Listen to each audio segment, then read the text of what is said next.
All right, so I am usually the panelist, and this is my first time as a moderator. And the bar has, right. Woo! And the bar has been set really high. Some of the moderators today were just amazing, so natural. So I'm going to try to represent.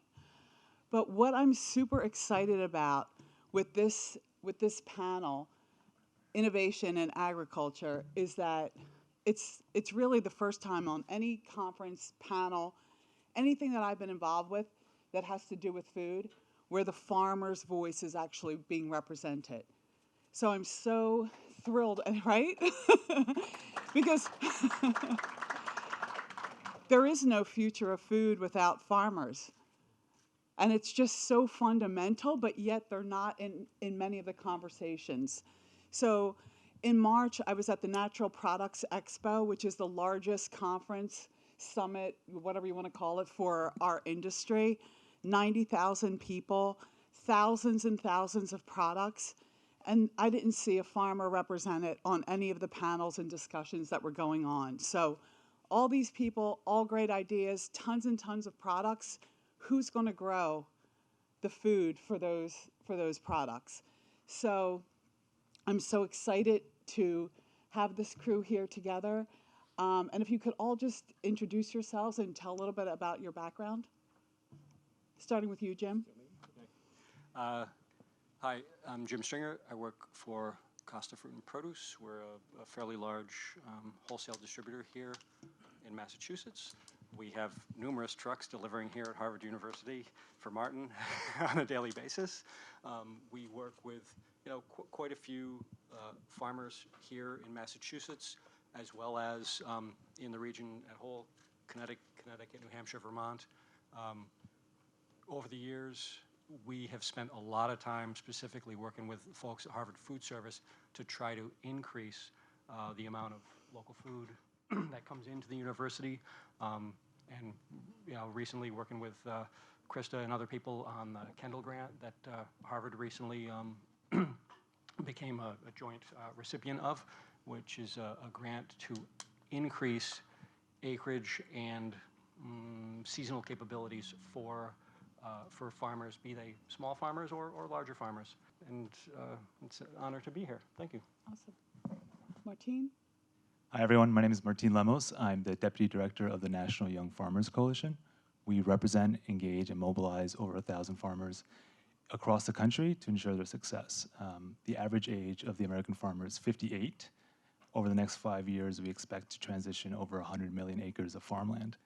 So it's a really critical moment that we start preparing for the next generation of farmers. And what we do is bring farmers together, provide community, provide chapters. We have over 44 chapters in 30 states, thousands of farmers across the country.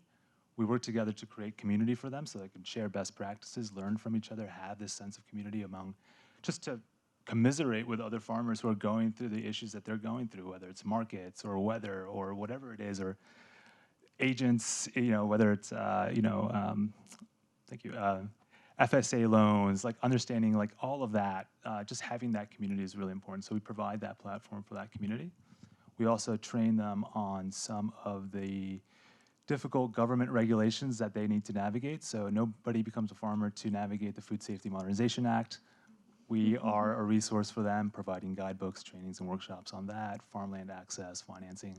And then we also work as advocates. So we work in DC, we work across state capitals to make sure that lawmakers know that this is really a priority and to ensure that our policy aligns with our aspiration for a next generation of farmers who can have farming livelihoods that are successful and sustainable. My name is Adeline Druart. So I'm the president of Vermont Creamery. My background is I'm a cheesemaker from France, and I came as an intern 15 years ago at Vermont Creamery. So we make awesome, amazing cheese 3 hours north of here. Specialty cheeses, goat cheese, fresh and aged. We also make creme fraiche, cultured butter, and you actually had some of our product on the table at lunch today, some of our goat cheese. We started 35 years ago as one of the pioneer in goat cheese in the country. And the story is Alison Hooper, our co-founder, went to France as a young college graduate, worked on a farm, and made goat cheese and butter and charcuterie, and thought, wow, one day American consumer are going to eat that stuff. It's so good. And I'm going to move to Vermont and I'm going to start making it. And they both put it $1,200, her and her business partner Bob, to start a creamery. And here we are 35 years later, feeding Americans goat cheese and having fun with it. And I will say, about our supply chain, we buy goat's milk from local farms here in Vermont, in Quebec and Ontario. And also we buy cream from St. Albans Co-op, which is one of the local co-op in the state of Vermont. So we have a very close supply chain loop and very connected to our producers. Thanks. Janae? Hello, I'm Janae. I am a farmer from Iowa, and as you can tell by my accent, I live really close to Minnesota. So, but I farm with multiple generations. So my grandfather's still in the operation. He is 87 and putting in just as many, if not more, hours than I do. And my father, 2 of his brothers, and then I directly work with 2 of my first cousins. So. Quite the operation as far as generations. It's very unique to our area. Most operations don't have all those generations. So I am very blessed that I get to work with my family every day. We have the opportunity to raise beef cattle. We raise row crops, so we raise a lot of corn and soybeans to feed our cattle. And then we have a large elevator that we source all of our corn to feed the pigs, which is what I do. So each and every day I get to work with people and the pigs that we raise, and I just love it. I'm Awesome. thankful Thank to be you. here. Thank you. So when we think of innovation, we often think of technology and apps and things like that. So I'm curious, I know there's technology obviously involved in farming, but innovation is also just problem solving, right? So I'd like to know from you all, what are some of the biggest problems you see in your areas, and even some innovations that have recently emerged that can help solve those problems? Who wants to start with that? All right, I'm going to start. Okay. So we, as a entrepreneurial business, the first thing you got to do when you start a business, like, okay, I'm going to make something. And so you spend most of your time crafting your product. And then you're like, okay, I have a product. I know how to make cheese. I can put it in the marketplace. And then you go and start, for us, it was like going to New York City, see chefs and retailer and said, okay, would you give me a shot? Would you buy my product? And like, oh, don't tell you make this by hand. Don't tell it's local. This is not on trend. And it's like, okay. But finally convince buyer to bring on your product. And then the next phase is like, oh, let's scale it and let's create a demand. And that's what we've been doing for the past 35 years. And now what we are realizing is we've been very successful at converting people to goat cheese, one consumer at a time. But now the challenge we're facing is there is not enough goat's milk to supply the demand of cheese, because when we were so focused on growing a demand for our product, we were a cheesemaker. You got to pick what you want to do. So we're a cheesemaker. We didn't spend enough time to really help goat farmers to go from this is a hobby for hippies in Vermont to this this can be a serious farming enterprise. And in this country, cow is the way to run a dairy operation. And now we are 35 years later having to convince people, and especially dairy farmer, that goat can also be an option, and there's actually a demand that started through product innovation, and now we are going back and building a new supply chain within the dairy industry. We haven't figured out yet the technology, because first we got to get goats on the farms. Right. Great introduction to goats on the farms, what about farmers and what about land? And is that one of the areas that you see a problem? I mean, are you finding farmers that want to farm?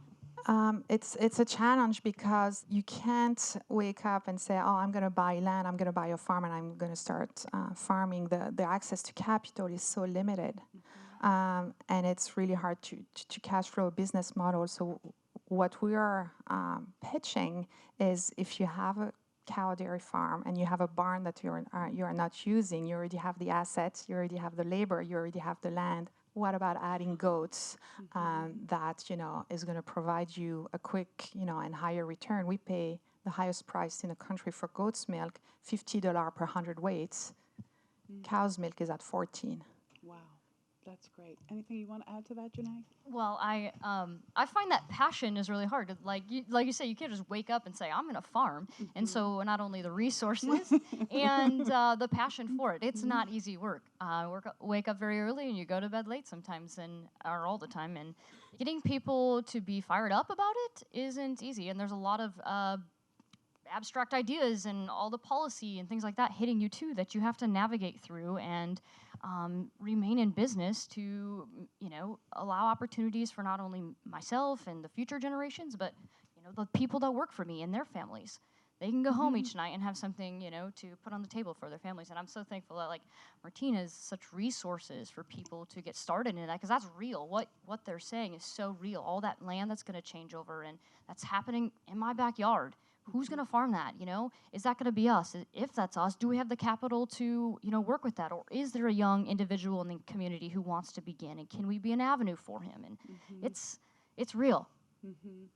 So I think you bring up you are representative of this legacy type farming situation, right? Your grandfather, your father, you have land to pass along to your children, but there's a new type farmer out there. The new farmers that are emerging that do want to farm don't come from farming backgrounds. And I'm wondering if, Martine, you can talk about how this new emerging farmer is like sort of the new norm.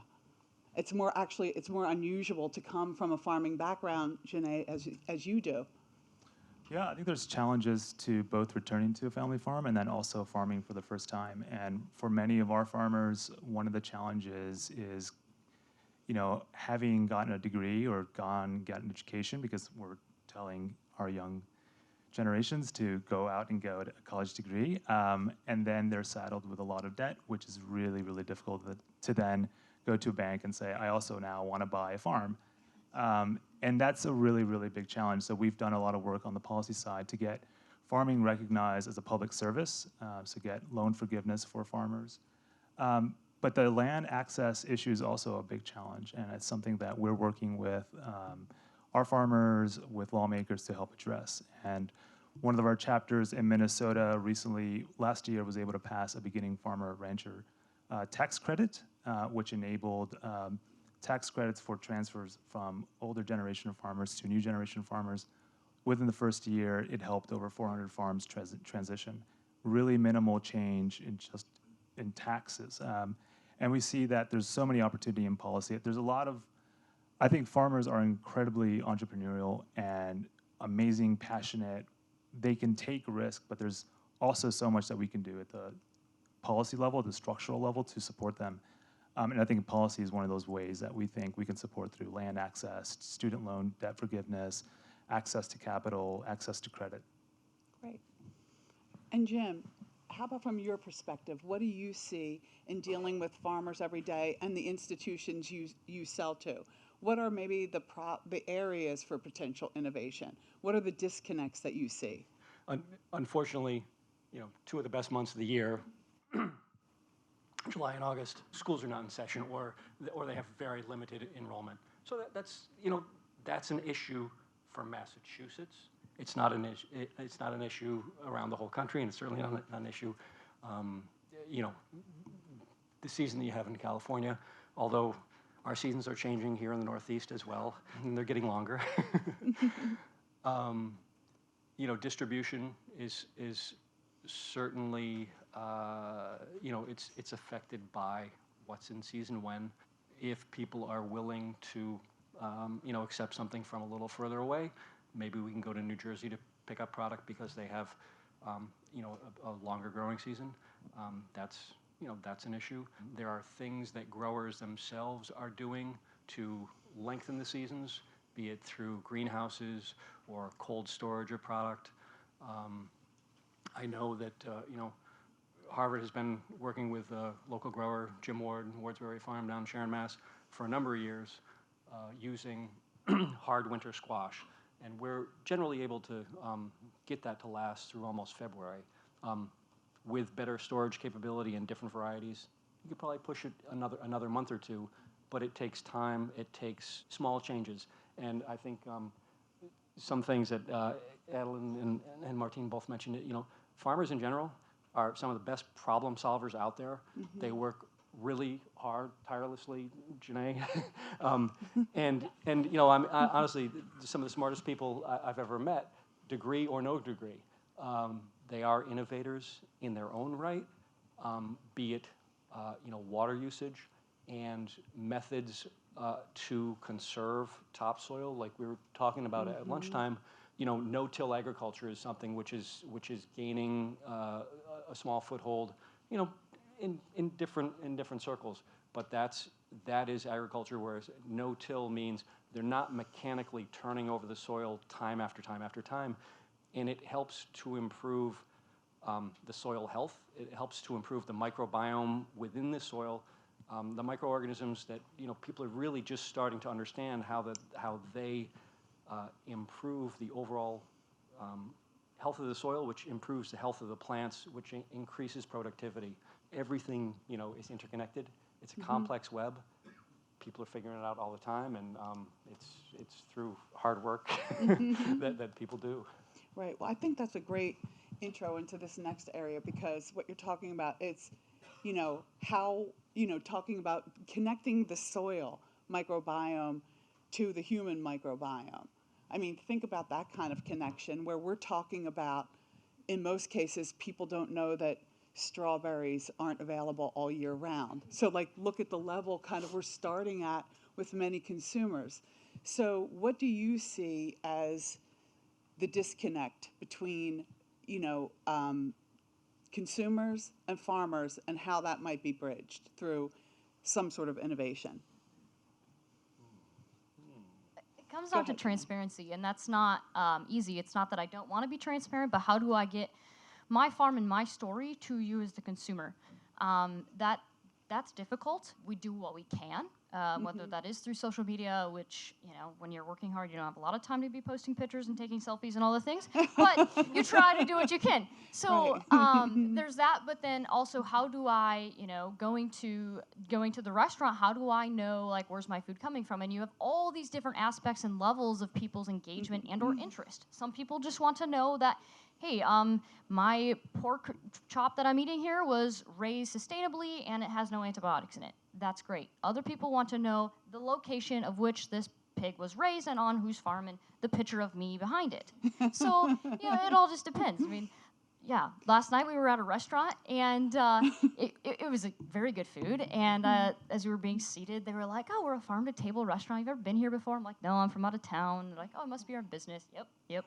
And I got talking to the server, and I was like, "Well, how farm-to-table is this? Do you source all your food within 100 miles, or what exactly?" And starting conversation, I'm just seriously curious, and he's like, "Well, yeah, most of it's locally grown. We do have to import a few things, and we have to do this, and that." And it just struck me how interesting that is, because some people are satisfied hearing farm to table, and other people are really wanting to know the source. And hey, if it wasn't for my pig farm, there would be no pork on that table. So all restaurants are farm to table in my mind, all right? I mean, it just depends at what level you want to know it. I'm never, ever going to use the term farm to table again.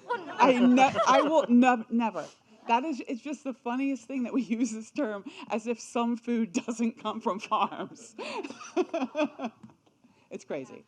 It's we were talking about that, and talking about one of the concern that I have is now that sustainability and product or organization impact is important, and now it's becoming a trend, and there is data to back that up, that there is a race to the do good. And at some point, you got to be balanced between doing good because it's the right thing to do or doing good because it looks good from a marketing perspective. Farm to table. It's like, duh. And so we gotta.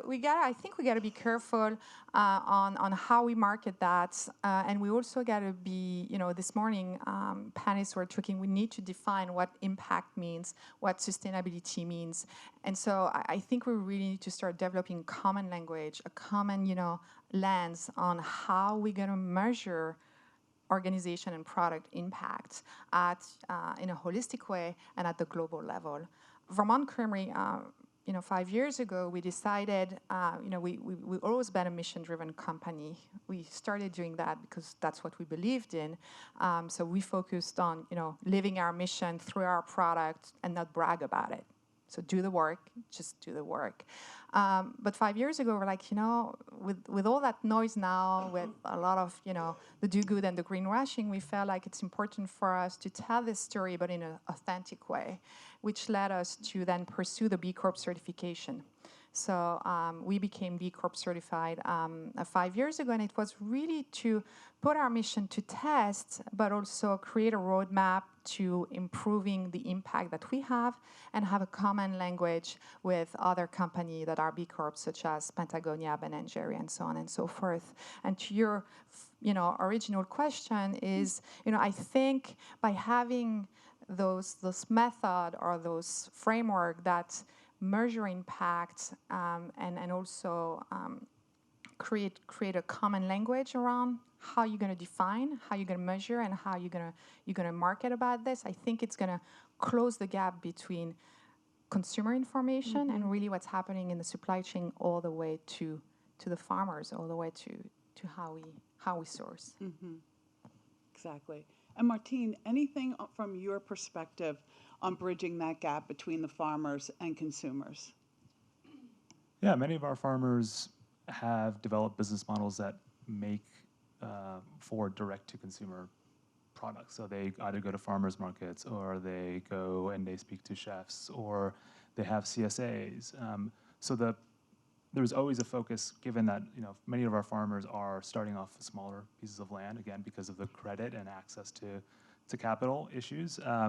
And so to make those farming systems work, they're obviously depending on a higher premium, and we get a higher premium by going directly to consumers. So there's that component of our farmers' business model that's really dependent on engaging consumers and educating consumers, those interactions at the farmers market, letting them know why we don't have tomatoes in April or why we don't have avocados in Wisconsin. Those are really important conversations, and I think farmers have done so much work over the last 15 years of really pushing this conversation on sustainability. I think the food movement has been critical to understanding and getting a lot of enthusiasm around climate. I think farmers were some of the first people to really recognize the impact that climate was having, that was here and now, and beginning to develop solutions to address it. So I think part of farming is always that engagement with consumers and that education with consumers. Okay, I want to open up any questions from the audience. Yeah, I'd like to have this. What is your opinions on using undocumented workers at your places? I will tell you that labor is very difficult to find, and it's a very dry pool. However, I will not go down that road because from my values, I just don't go there. Do I have visa employees? Yes, I do. But to me, they are hardworking individuals. They are here on very legal documents, and they depart when they need to. So I utilize foreign labor, but I go about it in a very, very correct way, so to say. I'll just leave it there. Adeline, any? I came as an immigrant in this country with student visa. Okay. But in Vermont, there is dairy farmer rely heavily on immigration, and it's a challenge. We need to address it because you take the immigrant population out of farm. who's going to harvest, who's going to crop, who's going to milk the cow. So instead of pushing it on the side or pointing finger at it, let's solve it, because it's a very important issue. Hi, Molly. I'm a culinary consultant. So, just going back to this discussion about education and educating the consumer. And since you're from Europe, I think you can understand this. What I find fascinating is, for example, when you're over in Germany and there's white asparagus season, Spargel season, that is it. It's happening from April to like a certain date in May, and that's it. And then you never see it again for the rest of the year.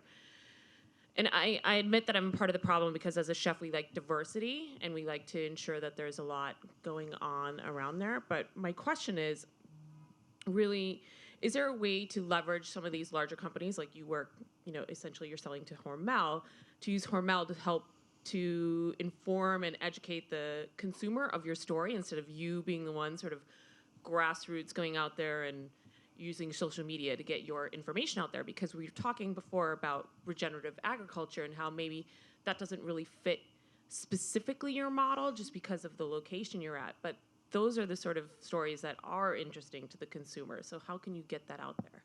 I would say because of Hormel, it's a very great avenue for me to be able to share my story.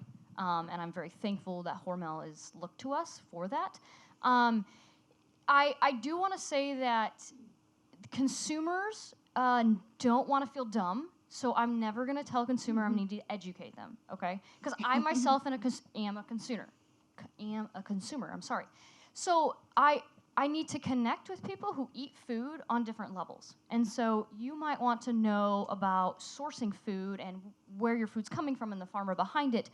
I have other people who just want to make sure they can afford their next meal, and we have to talk about affordability. And so food is such a dynamic conversation, and we have to touch on all of those aspects. And so sharing that story can come to just through connections with what you want to know about versus, sitting at the table and talking to someone at, next door. And it's difficult because, I don't have time to manage a platform. If you look at my social media platform, I don't have time to manage one, right? So would I love to? Yes, because do I have feel like I have a story I can share? Absolutely. But how we connect is difficult. We heard a lot about collaboration today, and so how do we collaborate and make action to that? I'd love to continue that conversation.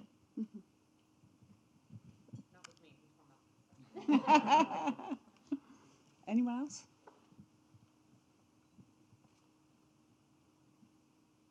No? Okay.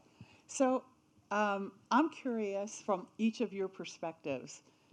We all have this common thread, I think, of no matter what aspect of the food system you're coming from, that we want a food system that's better for people, better for the environment, just better for animals, better in general. So from your perspectives, what do you think is the prescription, in a way, for a better food system? I can start. I think for us, it's more farmers. I think that's basically the answer. I think the food system is at the nexus of so many different challenges, and there's systems challenges, right? There's climate change issues, there's public health, there's food access, there's social justice issues, racial equity issues, all at the nexus of agriculture, food and agriculture. And what we're seeing from the next generation of farmers is that these are farmers who have grown up knowing about these issues and want to develop business models that address all those different facets, right? Address farms that have a resilient agricultural component, that are taking into account sustainability, that are thinking about food access, thinking about how we can make our food affordable and provide it and access to new communities that usually haven't had access to our fruits and vegetables. And so I think the more we can empower these problem solvers that are thinking about these issues, that want to develop business models and solutions that are grounded in a place, that are connected to the environment, to their community, to all of these global issues, I think the better off we'll be. I think there's an opportunity to really just unleash so much potential in farmers, and providing a policy and a just an environment that really enables them to grow and grow their businesses is something that will solve a lot of the issues that we have in our food system just by empowering their voice.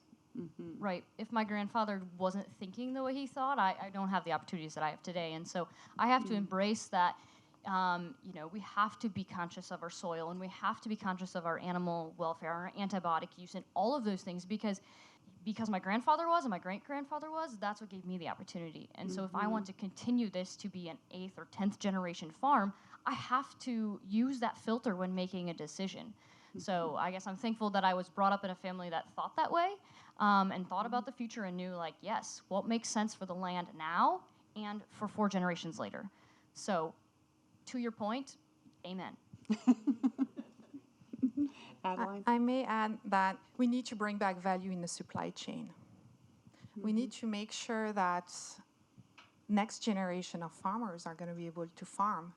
That succession plan. That when you pass on this your operation to your children, there is still value in this operation, and that's, I would say, that's a big challenge. And the way to address it, because we need also to talk about solve, I believe, is through transparency, but really finding transparency in our food world. And the way to do that is, you buy a piece of cheese or you buy a bag of Doritos, you look at the back, the packaging, and there is a nutritional panel, there is an ingredient listing. That's our common language right now. And that's how much information we give to consumer. But what if we created the nutritional panel for how much this product has an impact, as a social and environmental impact, and really start putting this next generation of transparency in front of consumer. And then what about leveraging technology such as blockchain to then provide the information lives, where you no longer see those results or that impact being measured at the end of the year when you do your annual report. But it's constant feed of information where basically you have full access to transparency, not only how the product is made, where the ingredients is coming from, how the farmers are being paid, how the employees are being treated, and really take a holistic approach. I love that. Are you going to spearhead that? You lead that, Adeline. I love it. I'm right behind you. And Jim, anything from your perspective? Well, I guess agriculture, over the past couple of centuries, has become highly specialized. Certain industries have become, really centralized in different parts of the country, et cetera. A couple hundred years ago, everything was grown right here in New England. There were a lot of grains grown in Massachusetts and in Maine especially. Those things are actually coming back to satisfy the local brewing industry, which is very interesting. And if you want to buy flour, grain to mill your own flour or already milled flour from Massachusetts, from Maine, you can, and you couldn't do that 30 years ago. So that is a bit of a shift. I think we need more shifts in that direction to help keep, food more locally produced. The buy local movement, it's a great thing. A lot of it is, as has already been mentioned, it's just marketing. It's just, to make you feel good or whatever. But there is, without a doubt, there is some value behind it.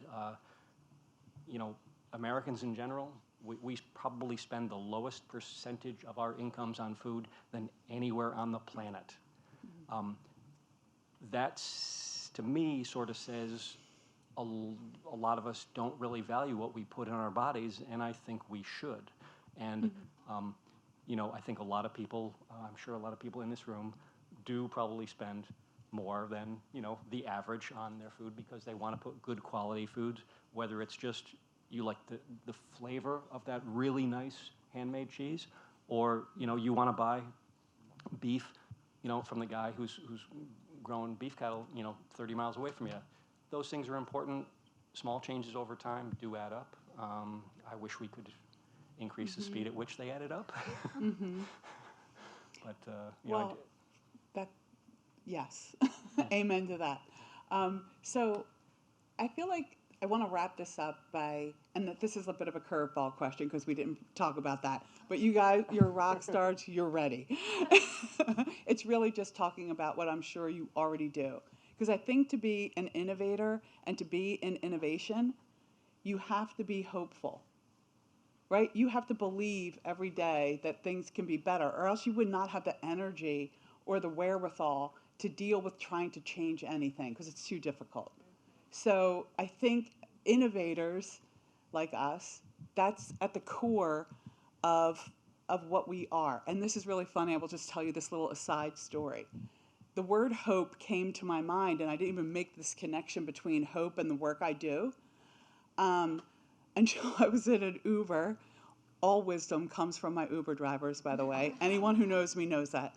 So I was in an Uber, and I was talking to this guy. He's a documentary filmmaker. He goes around the world. He tells people stories, and he had a GoPro facing the back, into the passenger, like into the back seat.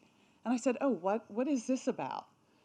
You're sponsored by GoPro?" And he's like, "Well, I'm a documentary filmmaker." And he said, I'm making a film about ordinary people who are change makers. What do you do?" And I told him about my work with regenerative agriculture and blah, blah, blah. And he's like, "You know what? It's really weird because I rarely ever get somebody in the back seat of this car that is not making change."